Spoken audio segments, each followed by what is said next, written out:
Hello दोस्तों। आज बात करते हैं E20 का। आखिर ये E20 है क्या? क्यों अपोजिशन पार्टी ने एक्चुअली हाहाकार मचाया हुआ है, आम पब्लिक डरा हुआ है, चर्चा का विषय बना हुआ है लोगों के बीच, और साथ साथ में गवर्नमेंट इसको सपोर्ट भी कर रहा है। तो इन्हीं सब बातों पर बात करेंगे आज हम। उसमें पहला बात यह है कि ये E20 है क्या। दूसरा बात यह है कि गवर्नमेंट क्यों इस E20 को लागू करना चाहता है। तीसरा बात यह है कि क्या E20 के कुछ फायदे हैं, क्या कुछ घाटा है, तो आखिर है क्या। और चौथी बात यह है कि हम आम लोगों को अल्टीमेटली करना क्या चाहिए। तो शुरुआत करते हैं E20 का। E20 बेसिकली, E20 का मतलब है कि अगर पेट्रोल में हम 20% इथेनॉल मिला दें, शराब मिला दें, अल्कोहल मिला दें, तो उसको हम बोलते हैं E20।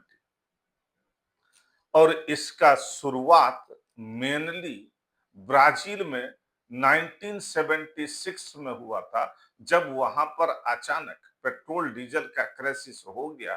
तो उसको उससे उबरने के लिए एक टेक्नोलॉजी विकसित किया गया जिसमें कि पेट्रोल में इथेनॉल मिला करके हम गाड़ी को चला सकते हैं।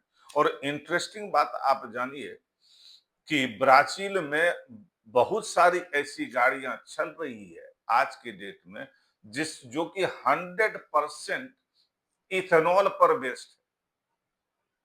E20, 10, 50 वो सब तो छोड़ दीजिए, 100% इथेनॉल पर गाड़ी चल रही है ब्राजील में।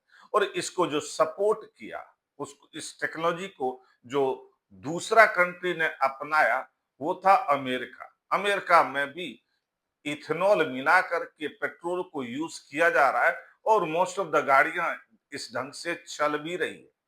और सिर्फ अमेरिका और ब्राजील नहीं, आज के डेट में लगभग 19 टू 20 कंट्री ऐसा है जो इथेनॉल के यूज को करके पेट्रोल में गाड़ी को चलाया जा रहा है। अब बात यह है कि गवर्नमेंट इसको लागू क्यों करना चाहती है। तो एक बात तो क्लियर है कि जब वर्ल्ड में कहीं पर कुछ भी होता है, तो सबसे पहले ऑयल और गैस का प्राइस जो है वो इफेक्टेड होता है। और ऑयल गैस जैसे ही इफेक्टेड हुआ, तो महंगाई बढ़ जाती है। हम लोग पूरे वर्ल्ड में चाहते कहीं भाई वॉर नहीं हो। उसका रीजन ये है क्योंकि उससे हमारा ऑयल गैस प्राइस इफेक्टेड होता है। और जैसे ही वो अफेक्टेड होगा, क्योंकि हम 85% जो ऑयल है वो फॉरेन कंट्री पर डिपेंडेंट है, फॉरेन कंट्री से मंगाते हैं। दूसरी बात ये है कि जो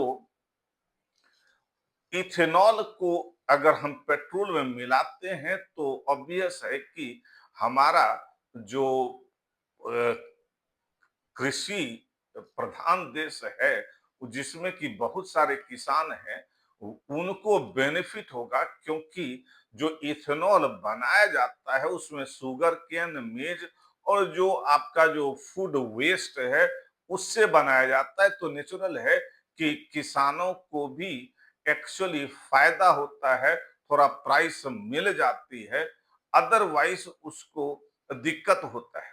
तीसरी बात यह है कि इसमें अगर हम इथेनॉल का ब्लेंडिंग करते हैं, तो उस कंडीशन में जो हमारा इंपोर्ट ऑयल का है फ्रॉम फॉरेन कंट्री, वो कम हो जाता है, जिसके कारण कि हमारा जो फॉरेन रिजर्व है वो मेंटेन रहता है। अदरवाइज हमारा most of the money oil और गैस को इंपोर्ट करने में ही एक्चुअली लग जाता है, जिसके कारण कि हमारा इकोनॉमी इफेक्टेड होता है। हमारा कम से कम इकोनॉमी इफेक्टेड हो, इसके लिए जरूरी है कि हम डॉलर को बचा करके रखें, फॉरेन रिजर्व को बचा करके रखें। और उसके लिए जरूरी है कि अगर हमारा ऑयल में मैक्सिमम खर्च हो रहा है, तो कैसे उसको मिनिमाइज किया जा सके। और उसमें एक चीज है, ये E20, मतलब कि पेट्रोल में हम अगर 20% इथेनॉल मिलाते हैं तो नेचुरल है कि फॉरेन रिजर्व बचता है, साथ साथ में किसानों को भी फायदा होता है।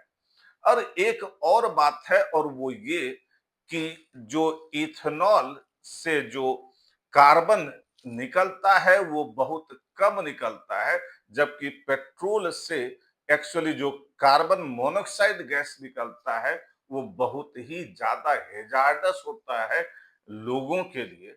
और इस हिसाब से आप बोल सकते हैं कि इथेनॉल का मिक्सिंग बेसिकली इन्वायरमेंट फ्रेंडली है।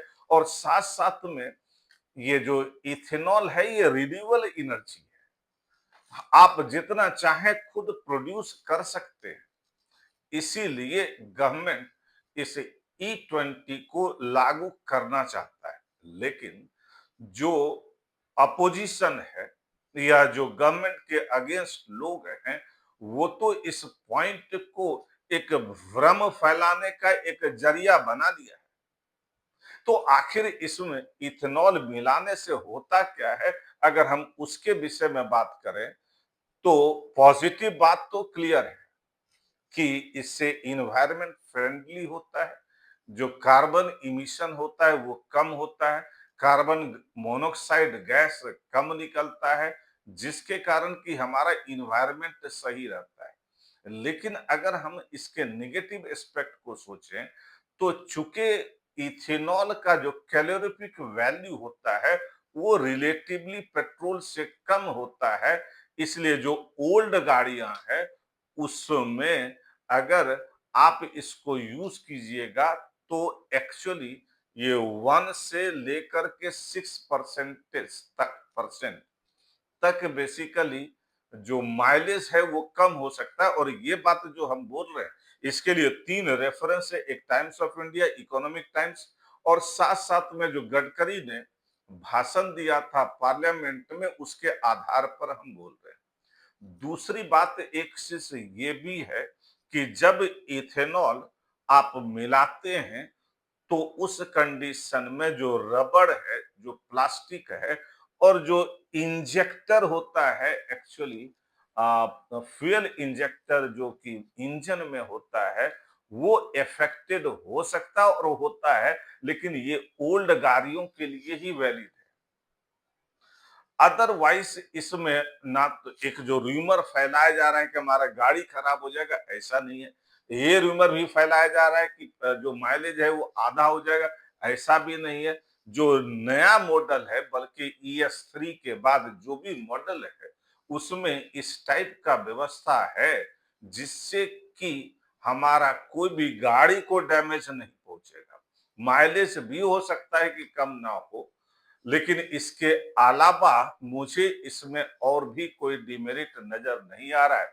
जब 100% इथेनॉल E100 पर ब्राजील गाड़ी चला रहा है और चल भी रहा है, जब अमेरिका इसको फॉलो कर रहा है, तो हम लोगों को दूसरे के बहकावे में नहीं आना है, बल्कि जो बेसिकली कार की कंपनी जो बोलती है उसके आधार को अगर हम उसके बातों को अगर फॉलो करें तो ना तो गाड़ी का लाइफ इफेक्टेड होगा और ना ही गाड़ी का माइलेज भी इफेक्टेड होगा।